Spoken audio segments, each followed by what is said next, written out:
ভূমিতে কেঁদে কয় রাম ও গমিতে, সীতার বুঝি আর হবে না উদ্ধার।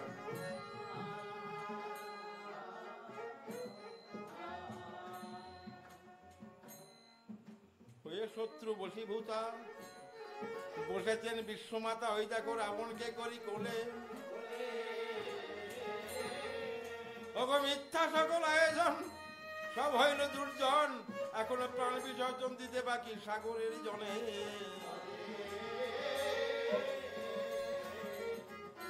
রামচন্দ্র হতাশ হয়েছেন, ঠিক এমনি মুহূর্তে ব্রহ্মাদেব রামচন্দ্রের কাছে এসেছেন। পুলকিত চিত, পদ্মজনী আনন্দিত, শ্রীরাম নিকটে উপনীত। ওগো বিনয় করিয়া কয়ে, শুনো প্রভু দয়াময়, রাবণ বধের যে বিহিত।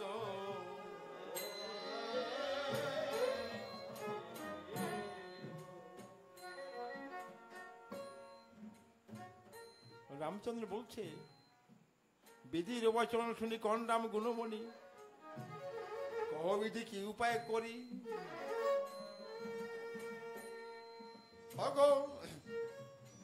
কে দেখো প্রভু, ওই রাবণ রথ পরে রক্ষিছে রাবণকে মহেশ্বরী।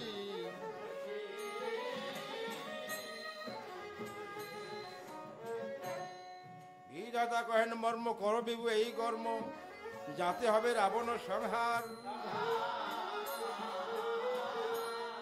অকাল বোধন করি পুজো দেবী মহেশ্বরী, তরিবে এই দুঃখ পাথার।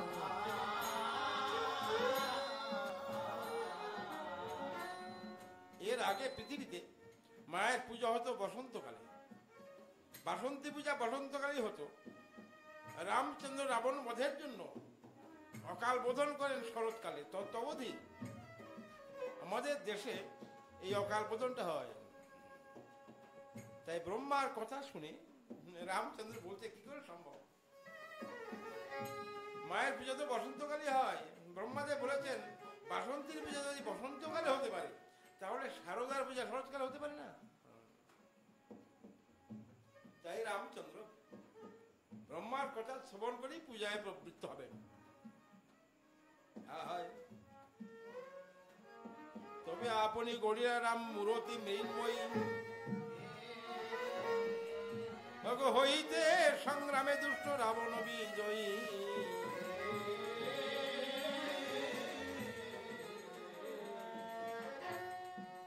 রামচন্দ্র মায়ের মূর্তি করেছে, আর ওরা কি করেছে,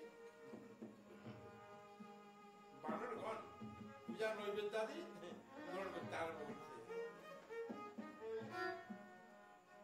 গন্ধরাজ আদি যত বনপুষ্প নানা মতো গাথিয়া রইল সারি সারি।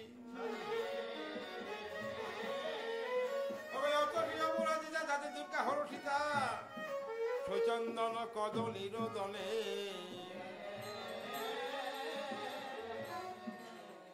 আবার নৈবেদ্যের আয়োজন করিল বানরগণ, অপূর্ব অপূর্ব বন ফলে।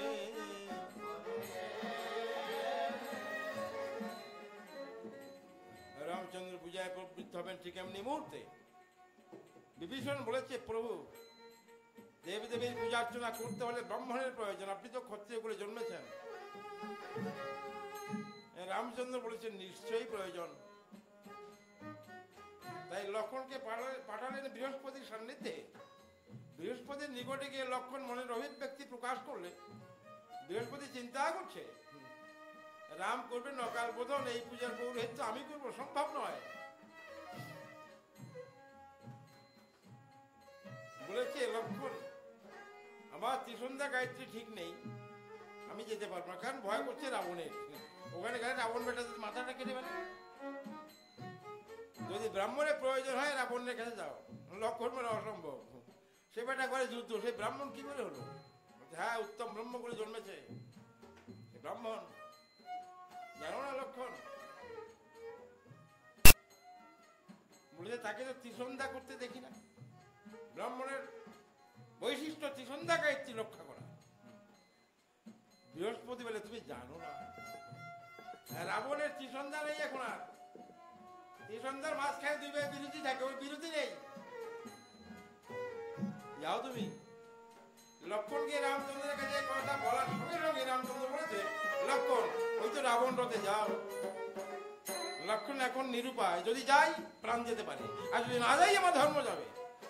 ধনুর্বাণ ভূমিতে রেখে লক্ষণ রাবণের রথাভিমুখী চলছে। রাবণ দেখতে পায় লক্ষণ আসছে, দেখে বলছে, লক্ষণ মা ভয়, আমার কাছে আয়, তোর যা প্রয়োজন তাই দেবো। লক্ষণ অবাক হয়ে গেলে, কি বলছে, রাজা আমার মনে আশা পূর্ণ হবে তো? নিশ্চয়ই হবে। রাবণ নারী চোর হতে পারে, কিন্তু মিথ্যাবাদী নয়, বল কি প্রয়োজন? লক্ষণ বলেছে, তোমারই বধের জন্য দাদা আমার পূজা করবেন, পূজা পৌরোহিত্য তোমাকে নিতে হবে। রাবণ মনে মনে হবে, জানি রে। বলছে, লক্ষণ কাছে আয়, তুই যখন আমার কাছে এসেছিস লক্ষণ, আমার মনে জেনেছে রাম আমাকে কৃপা করবে, এটা পূর্ব লক্ষণ। কাছে আয়।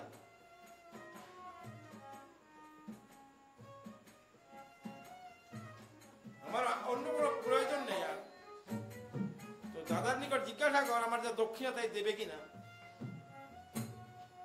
লক্ষণ কে বলেছে, দাদা রাবণ দক্ষিণা চায়। রাম বলেছে, যা, সে যা চায় আমি তাকে তাই দেবো। লক্ষণ যেন কেউ বুঝতেছে না, রাম রাম আদান প্রদান কি হচ্ছে। লক্ষণ বলছে, রাজা তোমার যা প্রয়োজন দাদা তাই দেবে। রাবণ বলছে, তাহলে দে, 1 গণ্ডূর জল দে, আমি গ্রহণ করি তোদের পৌরোহিত্য। লক্ষণ বলছে, তাহলে এসো আমাদের পূজার মণ্ডপে। রাবণ বলছে, না না, আমি ওই মৃন্ময়ীর পূজা করবো না, আমি চিন্ময়ীর পূজা করবো।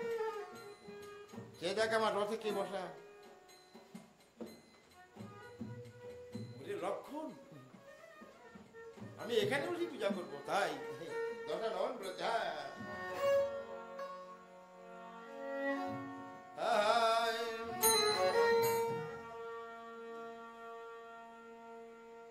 মা বড়মা বলি দশানন তখন বসিল পূজায়, নয়ন ধারায় দশাননের যখন বক্ষ ভেটে যায়,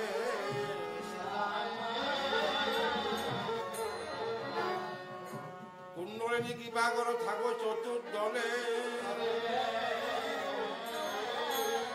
হতভাগাকে কৃপা করো তুমি আজি লহ আমায় কোলে,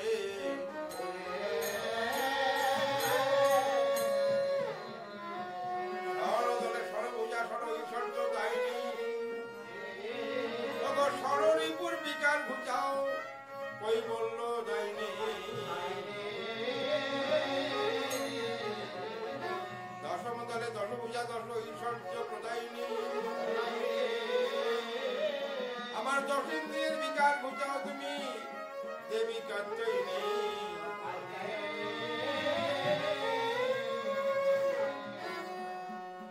দেবীকে বুঝিতে দশ মাতা দিতে দশানন চেষ্টা করে, জানিয়া সংকল্প দেবী দিলেন অল্প তাহারে অমনি করে নিষ্ঠ বরে,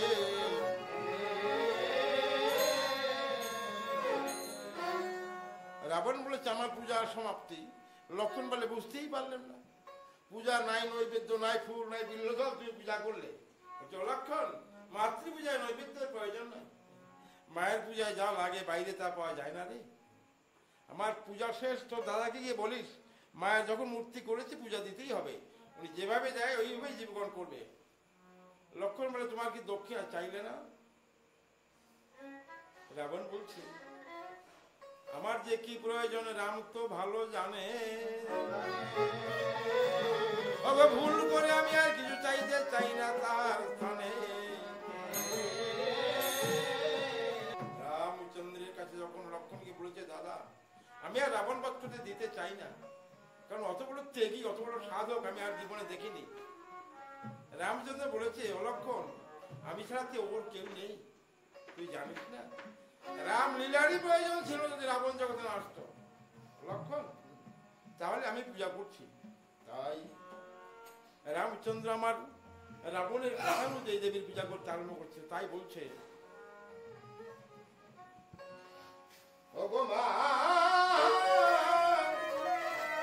চামুণ্ডে চণ্ডিকে ঈশানী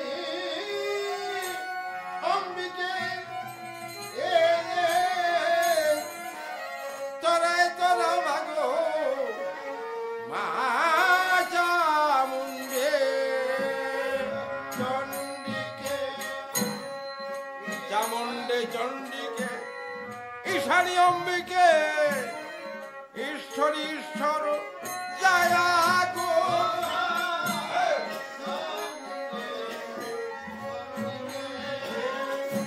অপর্ণয়া ভয়া অন্নপূর্ণা জয়া মহেশ্বরী মহামায়া,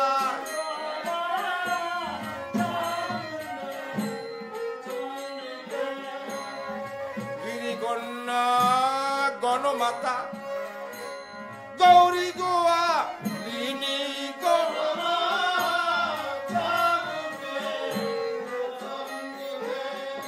গায়ত্রীর গান্ধারী মাগো গর্ভবিনাশিনী গো।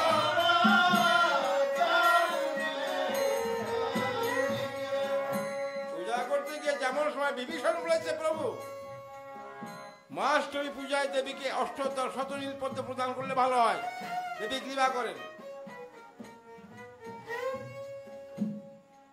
18 বছর লাগে যাইতে তথায় গো,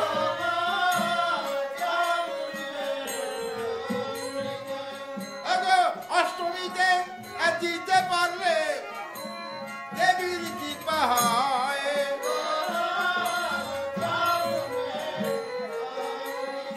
হেঁটে যেতে হলে 18 বছর লাগবে। হনুমান বলে আমি আইনে দেবো অষ্টমীর মধ্যে।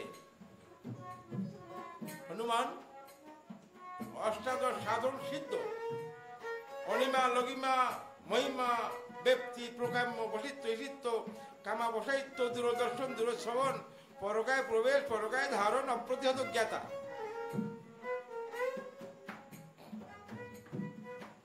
হনুমান মন শক্তি।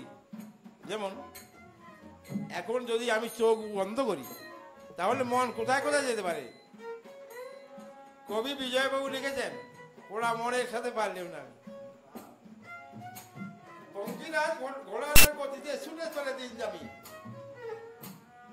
ওরা মনের সাথে পারলেও না। কি করে মন? মন ঘোরে ঢাকার শহর, দিল্লি লাহোর, কলকাতা বোম্বে,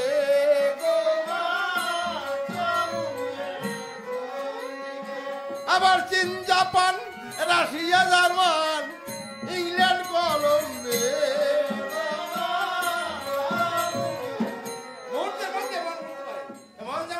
হনুমান হতে পারে।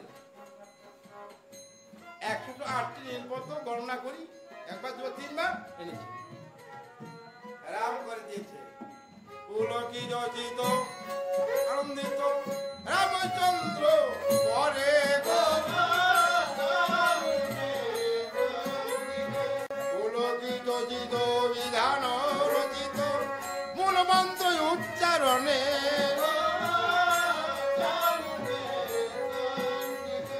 ক্রমে পদ্ম সব দিতেছে রাঘব অম্বিকার পদমূলে গো।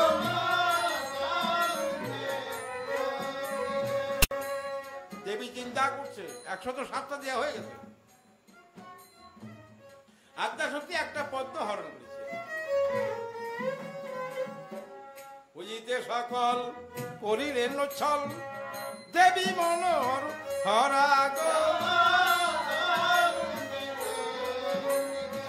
একটি পদ্ম তার হরিণ আর মহেশ্বরী পরাত পরাগ। রামচন্দ্র দেখতে পাই একটা পদ্ম কম পড়ে গেছে। হনুমানকে বলছে, হনুমান আর একটা পদ্ম নিয়ে আসো। হনু বলছে, কোত্থেকে আনবো? ওখানে তো আর নেই প্রভু। শোনো হে গোসাই, আর তো পদ্ম নাই, দেবী তো হে বনমালী। হেরণ মাকে সলিতে পঙ্ক ঝরেছে কালী গো। প্রভু আমার মনে হয় আদ্যাশক্তি হরণ বলেছে। রাম বলেছে তাই যদি হয় তাহলে আমি আর একটা পদ্ম এনে দেব। তুমি এনেছো দেবী দেহ থেকে, আমি আনবো আমার দেহ থেকে। কারণ নীল কমল আখি আমায় সর্বলোকে কয় গো, একটি চক্ষু দিব আমি আদ্যাশক্তির পায়। রামচন্দ্র যখন চক্ষু তুলবার জন্য ধনু বান ধরেছে, আদ্যাশক্তি বলেছে প্রভু প্রয়োজন নেই। প্রভু বলেছে না, তবে হরণ করলি কেন? দেবী বলেছে প্রভু ওই পদ্মটা আমি নিতে পারি না, হরণেতে ফুটেছে পদ্ম তাই পায়ে নিতে না পারি। তাই তো আমি ওই পদ্মটি শ্রদ্ধা ভরে হাতে করি গো। রামচন্দ্র দেখতে পায় আদ্যাশক্তি কৃপা হয়েছে, কিন্তু দশানন বারংবার মা মা বলে ডাকে, কিন্তু আদ্যাশক্তি রাবণের দিকে তাকায় একবার, রামের দিকে তাকায় একবার। তখন বিভীষণ বলেছে এখন পর্যন্ত দেবীকে সন্তুষ্ট করতে হলে চণ্ডীখানা অশুদ্ধ করতে হবে। শ্রীরামের আজ্ঞা পায় বীর হনুমান ধায় উত্তর নিমিষে হাঁটি। দেখতে পায় সেইখানে, দেখে বৃহস্পতি আছে উপনীত তার কাছে, এক মনে করছে চণ্ডীপাঠ। ধরি মক্ষী কলে পরে চালিলেন দি অক্ষরে, মক্ষিকার রূপ ধরে চণ্ডী দুটো অক্ষর দেখে রেখেছে। দেখিতে পায় না বৃহস্পতি, অভ্যাস আসিল তাই পড়িলা অবহেলায় হনুমান সুচিন্তিত। খালি মক্ষী কলে পরে আপন বিক্রম ধরে, দেখি গুরু পাইল না ভয়, রঙে ভঙে দেয় তার চুক্তি নেই দেয় বা হনুমান চণ্ডী গেলে নয়। চণ্ডীখানা অশুদ্ধ হয়ে গেল। প্রথম হাজ্য শ্লোক ছিলি ফেল, তিনটা শ্লোক চণ্ডী হইল অশুদ্ধ। তখন রাবণকে নৈরাশ করি আপন মহেশ্বরী কৈলাসে কৈলা আত্মশক্তি কৈলাসে যাত্রা। তখনই আদ্যাশক্তি যদি কৈলাসে গিয়েছে, বাণ শক্তিবান হয়েছে বলে বাণ শক্তিবান পূর্ণ ব্রহ্ম ভগবান পিনাকে সংযোগ লাগিলে অঙ্গে যে ঈশ্বর মূর্ছা যায় মহেশ্বর, সমনে সত্তরে প্রাণ দিও। বাণের বীর্য যেমন সদর সূর্য, পূজের স্বর হর পূজ্য চন্দ্রাক্ষ মালতিমালায়, বাণের মুখে পাবক করি দিতে ধক ধক তেমন ভাবক আছেন তাই।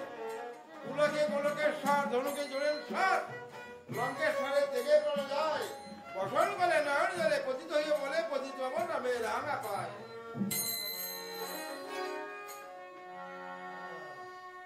তুমি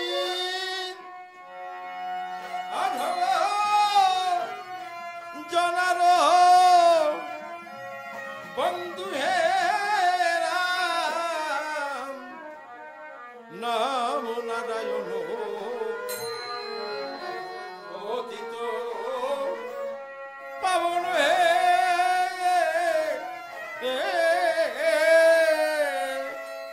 অগ তুমি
তোমার চরণ বেলা এই ভব সিন্ধু পার হইতে তোমার চরণ বেলা তব তত্ত্ব জানে মাত্র দেব শুনো পানি আমি অজ্ঞ অসৌভাগ্য কিছুই না জানি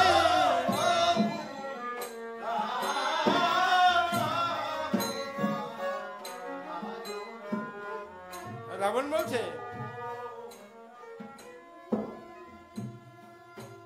রাবণ বলে দয়াল রাম কি দোষ আমি করিলাম প্রাণদণ্ড করো কি অপরাধে কি দোষে বাঁধিলে সাগর পশু দিয়ে পোলালে নগর বংশটা নাশ করলে সাজে সাজে জানিয়ে সব সংবাদ অসাধু চোর অপবাদ দিয়াবাদ সাধো কেন হরি যদি বলো সীতা চোর তাইতে এই দণ্ড চোর দিয়া বানর হতমান্তর করি যদ্যপি চোর আমি হই এই দণ্ডযোগ্য চোর তো নই বেদ পুরাণে আছে এমন উক্তি আমি শুনেছি ব্রহ্মার ঠায়ে চুরি করলেও দোষ নাই যে বস্তুতে জীবে পায় মুক্তি তুলসী পুষ্প শালগ্রাম মুক্তির বস্তু এইসব রাম মুক্তিদাত্রী তোমার সুন্দরী কোটি জন্মের পাপ নাশিতে চুরি করেছি তোমার শীতে পবিত্র করেছে লঙ্কাপুরী রামচন্দ্র নীরব কথা বলতে পারছে না রাম রাম বলি রাবণ যদি নয়ন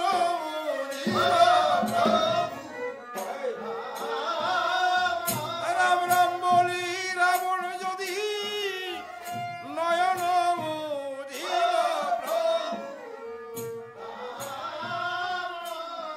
মাঝারে রাম রূপ দেখিতে পাইব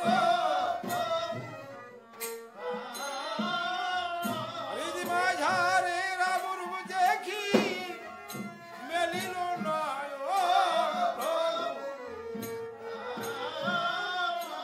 বিশ্বময় রাম রূপ করে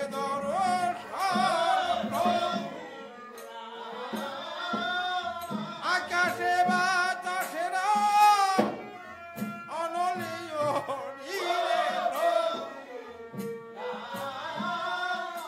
লতায় পাতায় ধুলি কণায় রাম দুর্পাদলে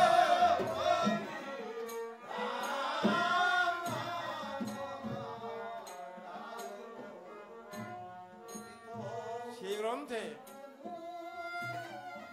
কৃষ্ণদাস কবিরাজ গোস্বামী লিখেছেন কৃষ্ণময় হয় যখন অন্তর বাহিরে যাহা যাহা নেত্র পড়ে তাহা কৃষ্ণ স্ফুরে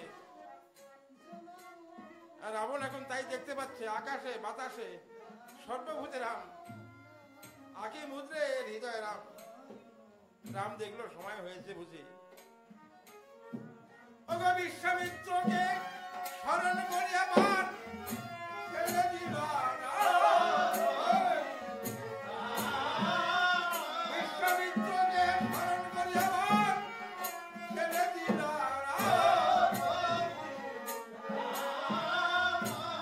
ঘাতে ধুলায় পড়ে রাজা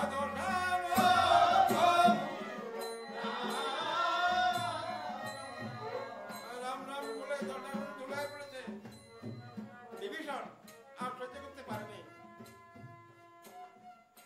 ছুটে গিয়ে দাদার পায়ে পড়ে বলেছে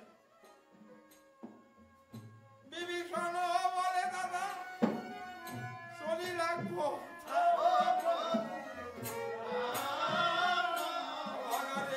এই জগতে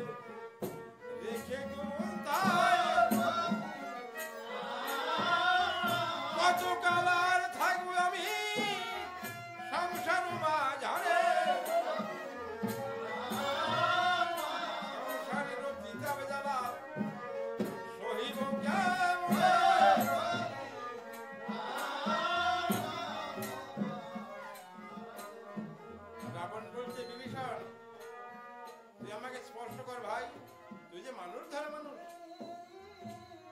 একবার প্রভুকে ডাক। রামচন্দ্র রাবণের কাছে যাবার জন্য একটা উপায় তৈরি করলেন। লক্ষণকে বললেন, ভাই দেখে গিয়ে তো রাজা হতে হবে। রাবণ বড় রাজনীতিবিদ, ওর কাছ থেকে একটুখানি রাজনীতি শিখে আয়। লক্ষণ গিয়ে বলেছে, রাজা আমার দাদা তোমার নিকট থেকে রাজনীতির সূত্র জানতে চায়। হ্যাঁ, রাবণ বলেছে, লক্ষণ রাজা হবে কি? তো দাদা তো একটু ডাক, আমার কাছে আসুক। রামচন্দ্র যখন রাবণের পাশে এসে দাঁড়িয়েছেন, রাবণ নয়ন ভরে দেখতেছে রামরূপ। রাবণ বলে, হয়ে ভীতি দাসের নিকট রাজনীতি শুনবে, কি আশ্চর্য শুনিলাম। ব্যপ্ত আছে চরাচরে ব্রহ্মাণ্ডে, কি তোমার অগোচরে? তুমি যে ব্রহ্মাণ্ডপতি রাম, তবু আমি অকৃত্যি যা জেনেছি রাজনীতি। আজ্ঞার জন্য বলি চন্ডী ঘটে, সঙ্গেতে এক বলি ধর্ম, শীঘ্র করো শুভকর্ম, বিলম্ব করিলে বিঘ্ন ঘটে। প্রভু, শুভ কার্য শীঘ্র করতে হয়, শুভ কার্য না করলে বিঘ্ন হলে আর হয় না। এই কথা বলতে বলতে বিংশতি নয়নে রামরূপ করিতর, রাম রাম বলে দশানন দেখিল জীব। রাবণের মৃত্যু সংবাদ বসে অন্তঃপুরে, উন্মাদিনীর মতধায় রানী মন্দোদরী, স্বামীর চরণে পড়ি গলা করি যায়। ওই আমায় ছাড়ি প্রভু তুমি চলেছ কোথায়?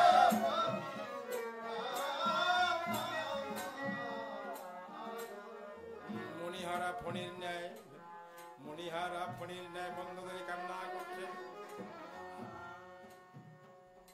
তার অবস্থা কেমন কিছু নেই জানে, দোলায় পড়ে কান্না করছে। দেখতে পাই অদূরে দাঁড়িয়ে রাম, বলছে, প্রভু তোমার ইচ্ছেই পূর্ণ হলো, হতভাগিনী একটা প্রণাম গ্রহণ করো।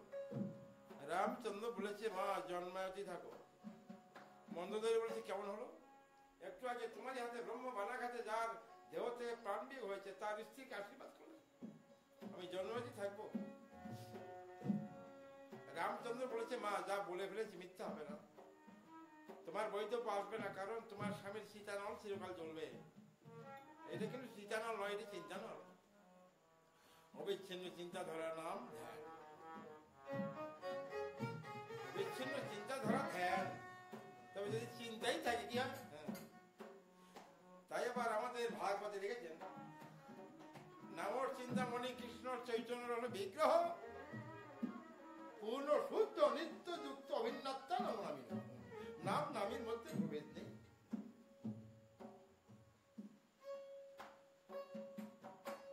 এদিকে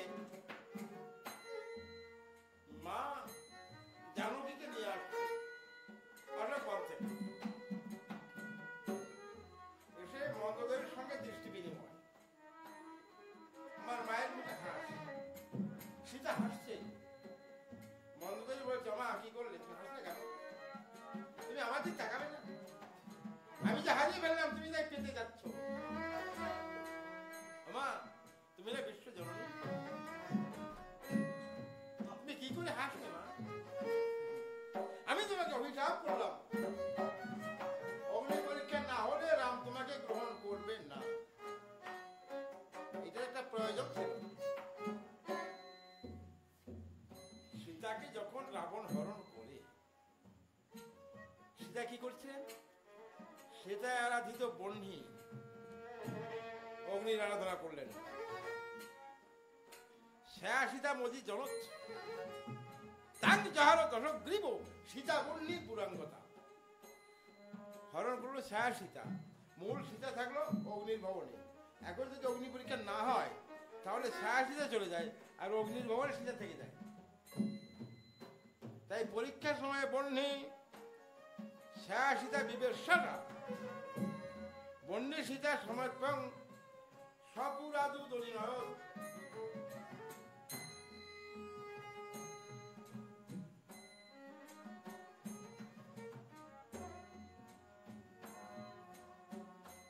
তাই শীতে পেয়ে শীতল অন্তর, শীতকালে সূর্য উঠিলে পর তৃপ্ত হয় যেমন জগতের প্রাণী। দুঃখে নিদানি আসিতা করেন দিতে সন্তরিতে মধুর বচনে চিন্তামণি।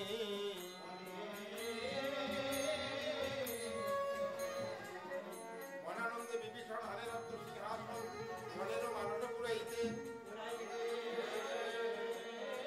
যত বাকল খোঁটাইয়া রত্নাসনে বসাইয়া রাজভুবনে সাজার গান দিতে।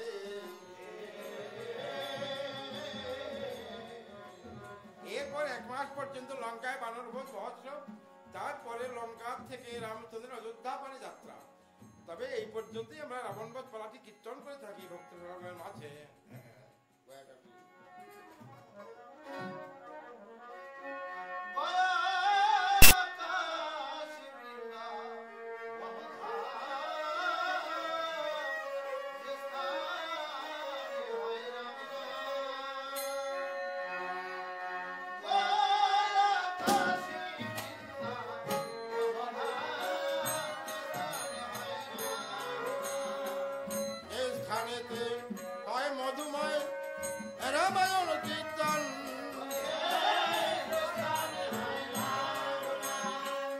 অযোধ্যার সমান তীর্থ তথায় বর্তমান,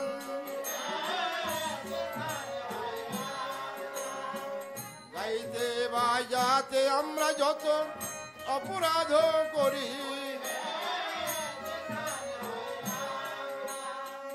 অপরাধ মোদের ক্ষমা করিও রাম দয়াল হরি।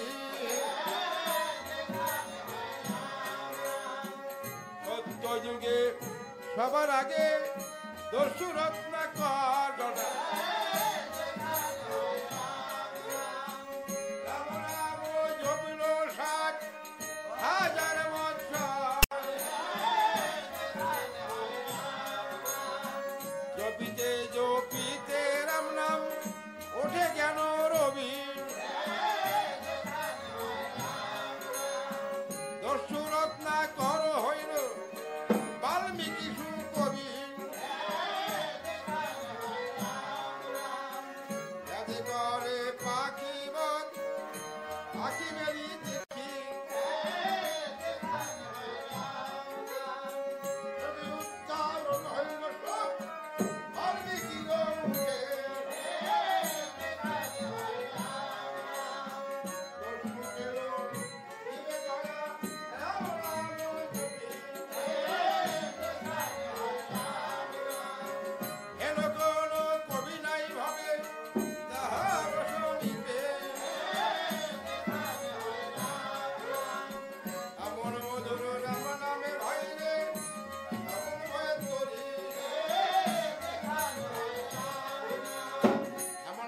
রাম নামে ভাই রে